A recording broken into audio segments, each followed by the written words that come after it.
So ayun guys, good morning everyone. Welcome to my vlog. Guys, kumusta po? Kumusta? Katapos ng bagyo Lindol na naman guys, no, ang inabot ng ating mga kababayan. At talagang paano na talaga yung panahon, yung mundo. Malapit na yung sinasabi nilang paghukom, pagbabalik ng Diyos. Yan na ang mga sinyalis guys. Alright, kaya tayong lahat ay panay handa tayo sa lahat na anumang mangyari. Talagang handa tayo.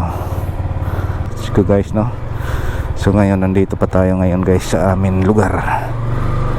Ayan, no, sikip yung daan. One way. Tapos itong mga sasakyan na iba ay nandito pa park sa daan. Ayan, masikip na nga. Dito pa magpa-park. Ala na.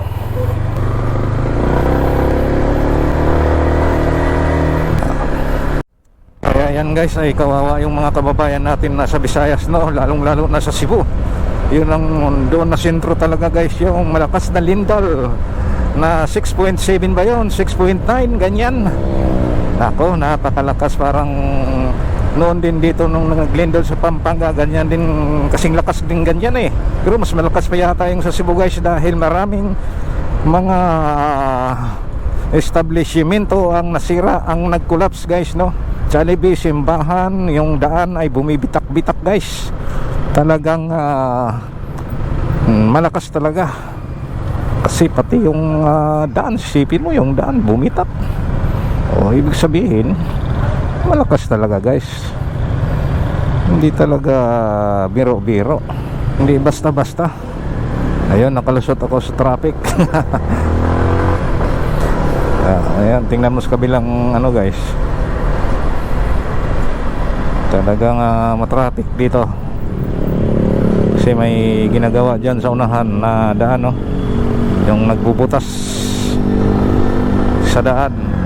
Napaka ano guys talaga, no, sa panahon na ngayon, no, bagyo, sunod-sunod yung bagyo, lindol, nako, nakakakilabot na mga pangyayari.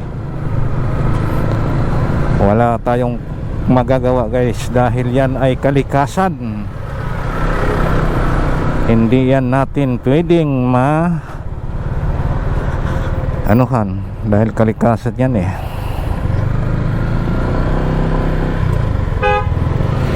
Pas, padaanan ako dito. Ayun, pinipinituhan ka na dito sa likod ng mga sasakyan. Ito lang tayo, single naman tayo eh. Yung 4-wheel hindi pwede, kasi 4-wheel yan eh, masikip sa daan. Pag single, pwede ka dumaan sa gilid lang guys, mga ganyan.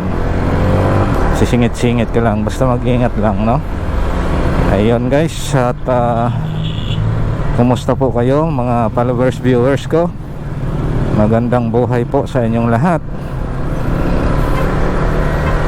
Follow, like, and share lang, no. Pag ako ay pinapalo nyo, papalo ko rin kayo. Ganun lang ako. Di ba yung followers ko at saka mga pinapalo ko magkasing pare-pares lang yung dami. Di ba? Follow to follow lang tayo. Yan guys, maraming salamat. See you next vlog po. Oy, traffic na naman dito.